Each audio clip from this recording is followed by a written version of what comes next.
अब हम practice set 7 करते हैं। ये प्रैक्टिस सेट अरिहंत की जो बुक है उसमें 3 नंबर पे क्वेश्चन नंबर 88 से स्टार्ट है। बाकी ये सारे क्वेश्चंस थे हम पीछे वाली वीडियो में कर चुके हैं, आप जाके देख सकते हैं। ठीक है, देखिए क्वेश्चन नंबर 88 क्या है। शांत जल में एक नाव की गति 16 किलोमीटर पर घंटे तथा धारा का वेग 3.5 किलोमीटर पर घंटे है। धारा के अनुप्रभाव में 180 मिनट में नाव कितनी दूरी चली जाएगी। ठीक है, अब एक कॉन्सेप्ट समझिए पहले, जैसे नाव और पानी। ठीक है, नाव और पानी कैसा समान डायरेक्शन में चले, समान डायरेक्शन एक ही दिशा में जाए तो क्या हो, दोनों की गति कैसे होगी, जुड़ जाएगी। ठीक है भाई, अब देखिए नाव और पानी, नाव इधर जा रही है, पानी इधर बह रहा है, तो क्या करेंगे, नाव की गति में से वाटर मतलब जो पानी की गति है उसको घटा देंगे। अब इस क्वेश्चन को पढ़ के देखिए कितना आसान हो जाएगा। शांत जल में एक नाव की गति, शांत जल में नाव की है तो किससे बोर्ड से लिख देंगे, कितना होगा 16 किलोमीटर पर घंटे। आगे देखिए धारा, धारा मतलब वाटर, किससे लिखेंगे 3.5 किलोमीटर पर घंटे। ठीक है, धारा स्ट्रीम होती है वो पानी की वही धारा होगी। ठीक है, आगे देखिए धारा के अनुप्रवाह, अब अनुप्रवाह का मतलब दोनों एक ही डायरेक्शन में जा रही है, कहने का मतलब जो बोट है वो भी उसी डायरेक्शन में जा रहा है और जो स्ट्रीम है जो धारा बह रही है एक ही डायरेक्शन, तो क्या होगा, दोनों की गति जुड़ जाएगी। ठीक है, अब देखिए जोड़ लीजिए कितना होगा, 16 प्लस 3.5 कितना होगा 19.5 किलोमीटर पर घंटे। आगे बढ़िए क्या है, धारा के 180 मिनट में कितनी दूरी चली जाएगी। दूरी बराबर क्या होता है भाई, चाल गुणा समय। ठीक है, देखिए चाल कितनी दे रखी है आपको, अनुप्रभाव में 19.5, समय कितना दे रखा है 180 मिनट। ठीक है, अब समझिए, देखिए जो दूरी है किसमें, किलोमीटर में। ठीक है भाई, अब देखिए चाल तो किलोमीटर पर घंटे में, जबकि समय किसमें, मिनट में, तो इससे भी घंटे में चेंज करना पड़ेगा। देखिए कैसे चेंज करते हैं, जैसे छोटी राशि से बड़ी राशि में जाएंगे तो क्या करेंगे, हम भाग करेंगे। ठीक है, अगर बड़ी राशि से छोटी राशि में जाएंगे तो क्या करेंगे, गुणा। ठीक, अब समझिए मिनट है, ये मिनट का ऐसी राशि है, छोटी हमें घंटे में जाना है, छोटी राशि से बड़ी राशि में जाएंगे। और ये बात पता है कि एक घंटे में कितने मिनट होते हैं 60, तो हम क्या करेंगे 60 से भाग करेंगे। ठीक, देखिए 0 से 0 कैंसिल हो गया, यहाँ से पॉइंट हटाएंगे, नीचे 1 लिखेंगे 0। ठीक है, 6 तिया 18। ठीक है भाई, अब 3 का गुणा करिए, 55 15 के 5, 3 नियम 27 और 1 28 के 8, हासिल आगे 2, 3 एकन 3, 3 और 2 5 बटे 10, 10 का भाग करें कितना 58.5 किलोमीटर। कौन सा ऑप्शन सही हो जाएगा, पहला वाला। क्वेश्चन नंबर 89 को देखते हैं अब क्या है। यदि किसी आयताकार क्षेत्र की लंबाई और चौड़ाई को 15% और 10% से बढ़ा दिया जाए तो उसका क्षेत्रफल कितने प्रतिशत बढ़ जाएगा। इस क्वेश्चन को हम दो तरीके से करेंगे। ठीक है, नंबर फर्स्ट करता हूँ मैं आपको रेशियो मेथड से। ठीक है, क्या है 15% क्या बढ़ाई गई है लंबाई। ठीक है, इसकी फ्रैक्शन वैल्यू क्या होगी 3/20। चौड़ाई हम 20 से लिखते हैं, कितनी 10% बढ़ाई गई है, इसकी फ्रैक्शन वैल्यू क्या होगी 1/10। ठीक है, अब देखिए लंबाई 20% की प्रारंभ में बढ़ती कितनी होगी, 3 बड़ी कितनी हो जाएगी 23। इसी प्रकार देखिए चौड़ाई प्रारंभ में 10 थी, बढ़ के कितनी हो जाएगी 11। ठीक है, अब क्या करेंगे, जैसे ये लंबाई प्रारंभ वाली थी, चौड़ाई प्रारंभ वाली थी, इन दोनों का गुणा करते हैं, कितना हो जाएगा 200 अनुपात। अब ये बाद वाली लंबाई बाद वाली चौड़ाई, इन दोनों का गुणा कर देंगे तो बाद वाला क्षेत्रफल निकला है कितना है 11 3 3 11 दूनी 22 और 3 25। अब देखिए प्रारंभ में 200 तो अब कितना होगा 53, कितना बढ़ गया 53, और निकालेंगे किसमें, प्रारंभ में था, बटे 200 गुणा परसेंट में चाहिए 100 से गुणा कर, 2 0 से 2 0 कैंसिल, 2 दूनी 4, 1 बचेगा, 2 6 12 जाएगा नहीं, 2 पंचे 10, कितना 26.5%। कौन सा ऑप्शन सही है, सी वाला। अब देखिए दूसरा मेथड क्या होता है, L plus B plus L into B upon 100।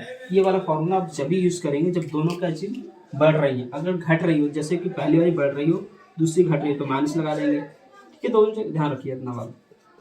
ठीक है, तो ये क्या है कुल कमी या वृद्धि आ जाएगी यहाँ से, और यहाँ से दोनों जगह बढ़ रहे हैं तो प्लस रखेंगे। अब मान रखिए एल का मान देखता है 15, बी 10 प्लस 15 गुणा 10 बटे 100, 10 से 10 कैंसिल, 10 का भाग में 1.5 जाएगा, और जी कितना 25 हो जाएगा, 1.5 कितना होगा 26.5%। तब ये आंसर वही आया।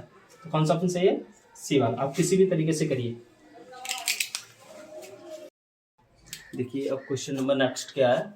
एक व्यक्ति किसी स्टेशन ए से स्टेशन बी की यात्रा 36 किलोमीटर पर घंटे की एक समान चाल से तय करता है तथा वह 45 किलोमीटर की एक समान चाल से वापस ए पर आता है। पूरी यात्रा के लिए उसकी औसत चाल क्या होगी? इससे पहले कॉन्सेप्ट समझिए क्या होता है। जैसे कोई व्यक्ति हो, बिंदु ए है, बिंदु बी तक किसी स्पीड से जाएगा, अर्थात कोई चाल होगी, और बिंदु बी से और उसी बिंदु जिससे गया तो उसी को वापस लौट आएगा, तो उसकी कुल औसत चाल का फॉर्मूला होता है 2x/x प्लस वाई। x क्या होगा यहाँ पे जो पहले स्पीड होगी, y क्या होगा जो वापस आएगी वो वाली स्पीड होगी।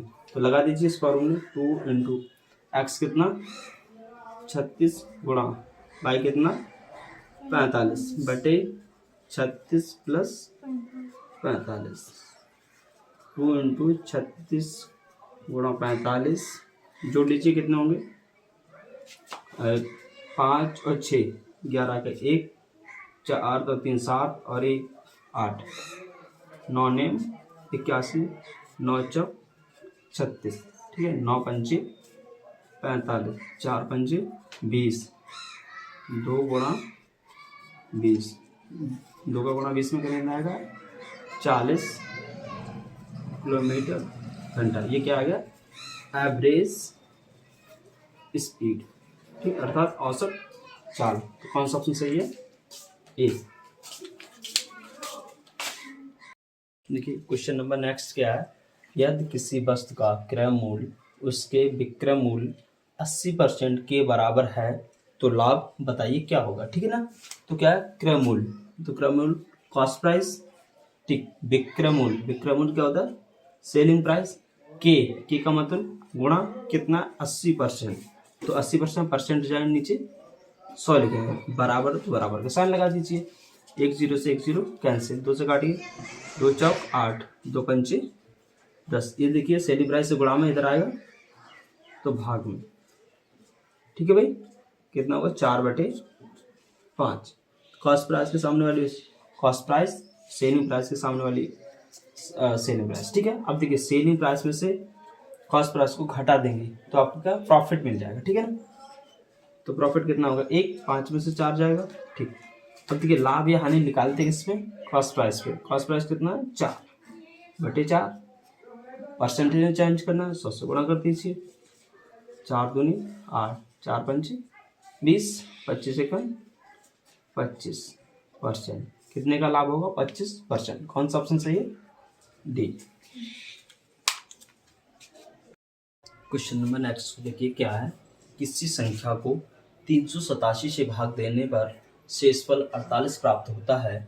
यदि उसी संख्या को 43 से भाग देने पर शेषफल बताएं क्या होगा? ठीक है, क्या कहने क्वेश्चन क्या है, इससे कोई संख्या है 387 से भाग दिया तो शेषफल कितना प्राप्त हुआ 48, ठीक है। अब कह रहा वही संख्या है जो पहले वाली थी, ठीक है, उसी संख्या में 43 से भाग देने पर शेषफल क्या होगा वो आपसे पूछा है, ठीक है। आपको कुछ नहीं करना है, जो पहले जो शेषफल बचता है और जो आपसे कहा गया इस संख्या से भाग देना, प्रारंभ वाली जो शेषफल होता है उसी में उससे भाग दे देना, ठीक है। इससे 43 सेकंड 43 एक बार जाए कितना बचेगा 5, अर्थात जो शेषफल कितना होगा 5 होगा। तो कौन सा सबसे सही हो जाएगा? सी। देखिए ऐसा हम करते क्यों हैं, जैसे 43 है, 43 का भाग 387 में कंप्लीट चला जाएगा, क्योंकि 43 हमेशा ये वाली जो दोनों भाजक होंगे, ये वाला और प्रारंभ वाला और लास्ट वाला, सेकंड वाला भाजक पहले वाले भाजक का कंप्लीटली पूर्ण रूप से डिवाइड कर देगा। किसी भी सवाल में ऐसा कहा जाएगा, कंप्लीटली हमेशा ऐसा होगा, ठीक है। अब 43 का भाग 387 देकर देखिए पूरा कंप्लीट ही चला जाएगा। क्वेश्चन नंबर नेक्स्ट क्या है भाई, देखिए साधारण ब्याज की दर से कोई धनराशि 2 वर्ष के लिए निवेशित की गई, मतलब कि कहीं इन्वेस्टमेंट की गई है यदि इसे 1% अधिक दर पर निवेशित किया गया होता तो 24 रुपये अधिक ब्याज मिलता, तो वह राशि क्या थी। ठीक है ना। अब देखिए मैं आपको एक कॉन्सेप्ट बता रहा हूँ। ठीक है, अगर प्रिंसिपल मतलब मूलधन 100 रुपये हो, ठीक है, तो सिंपल इंटरेस्ट का फॉर्मूला होता है आर इंटू टी। आर क्या होता है, रेट, और टी क्या होता है, टाइम। अब समझिए इस क्वेश्चन को। ठीक, कोई धनराशि है, मैंने मान लीजिए पी बराबर 100 है, टाइम कितना है टी, 2 वर्ष। रेट मेरे को नहीं पता है, ठीक है, मेरे को रेट नहीं पता है। अब मेरे को चाहिए सिंपल इंटरेस्ट, क्या होता है आर इंटू टी। तो मैं लेट कर लेता हूँ कि रेट प्रारंभ में 10% रही होगी। ठीक है भाई। अब देखो तो सिंपल इंटरेस्ट कितना हो जाएगा, आर कितना है 10, टाइम कितना 2, 10 दूनी 20%। तो कहने का मतलब है जो हमें सिंपल इंटरेस्ट दो वर्ष में कितना मिलेगा, 20%। आगे पढ़िए। अब कह रहा है कि यदि इसे 1% अधिक दर पर, तो मैंने 10 मानी थी, अगर 1% अधिक का मतलब 1 छोड़ दीजिए, तो 11%, कहने का मतलब 11% पर निवेश किया गया होता, और समय तो भाई वही है, मतलब 2 वर्ष। तो देखिए तो 2 वर्ष का कितना सिंपल इंटरेस्ट होगा, 11 दूनी 22। ठीक है, तो कितना ब्याज मिलता, 22%। अगर 10 पे ही निवेश की जाती तो कितना मिलता, 20%। अधिक कितना मिल रहा है, 2, और जबकि रुपए में कितना है 24। ठीक है भाई, 2 से भाग दे दीजिए, कितना 12 बार जाएगा। अब मेरे को 1% इतना 100% की वैल्यू ज्ञात करनी है, क्योंकि मैंने 100 रुपये मूलधन माना है, तो 12 गुणा 100, तो कितना हो जाएगा 1200 रुपये। अर्थात जो प्रिंसिपल रहा होगा कितना होगा, 1200 रुपये। तो कौन सा ऑप्शन सही है, ए।